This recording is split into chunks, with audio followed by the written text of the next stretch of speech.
Hello mga kapatid! Nandito na naman ako. I-flex ko naman po yung maganda sa panahon ngayon, yung uso, ubo, sipon, sinat, lagnat, o trangkaso. Ito po, recommended po namin po yung DXN Lemon She. Lemon She na merong, ito po yung sachet niya po, oh. Kahapon nagamit ko na yung kalahati.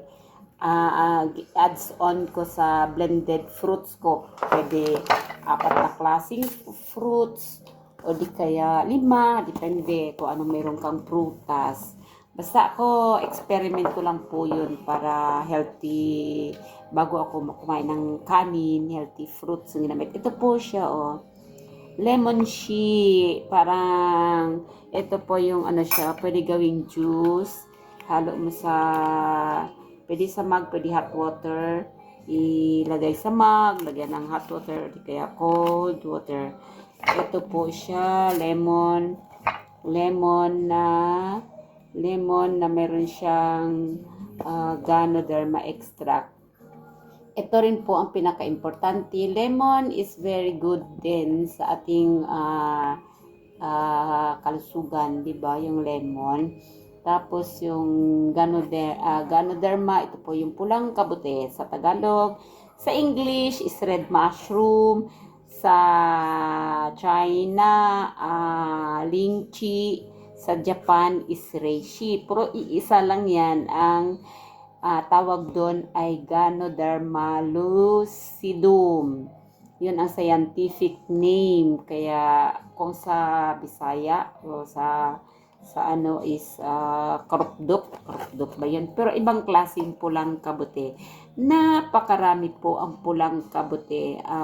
Hindi ko lang ano kung iilan, pero napili ng may-ari ang pinaka-effective na. Ito po siya in capsule 100% na Ganoderma lucidum. Dito po extract lang po yan.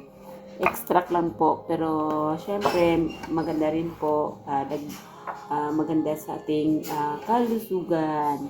Ito maganda is hot water ang ilalagay o di kaya warm water.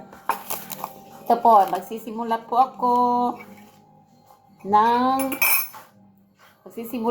gagawa po ako ng juice.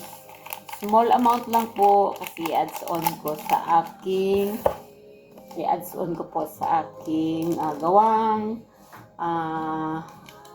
gawang blended fruit. Four lang to na klase ng fruit. Ito po siya, oh. Yan. May isang dahon akong hinalo. Isang dahon lang na oregano. Hindi ko alam kung magustuhan ng mga anak ko. Basta ang may kasabihan kasi yung hindi masarap, yun ang kailangan ng ating katawan. Yung masarap, hindi po yun. Kaya choice natin lang yung kung anong gusto. Ayan, mag-start na po ako. Mag-mix na po ako ng kunting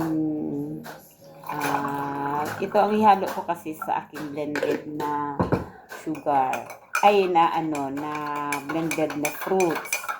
Ito, magsisimula ako. I-set aside ko muna ito kasi i-adds ko. Ayan, ito na po yung aking blender. Ayan, maliit lang po siya. Ayan po. Ito is honeydew na fruit, kaya parang color green, color white green. Ayan, ito naman yung watermelon na yellow ang laman. Watermelon.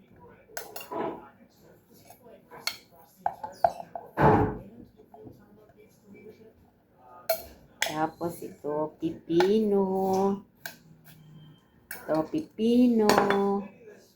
Ayan po. Para pagkasya natin. Pipino po. Ayan. Pinaliitan ang pipino. Lapad. Ayan. Tsaka ano pa itong isa, melon lang, melon. Kaya nagiging pareho silang orange. Kala ko yellow yung isa eh. Yellow na watermelon kasi meron yun. Ay, napuno na. Mamaya na lang, dagdag na lang natin yung iba. Dagdag na natin. Ano natin mamaya ulit. Kasi mahirap siya itiin mamaya. Okay, mamaya na lang yung iba.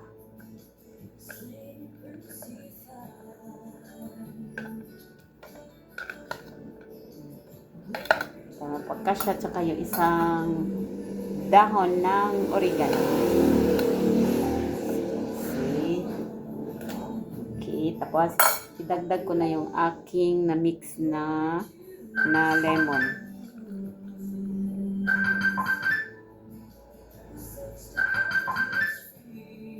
Ayan.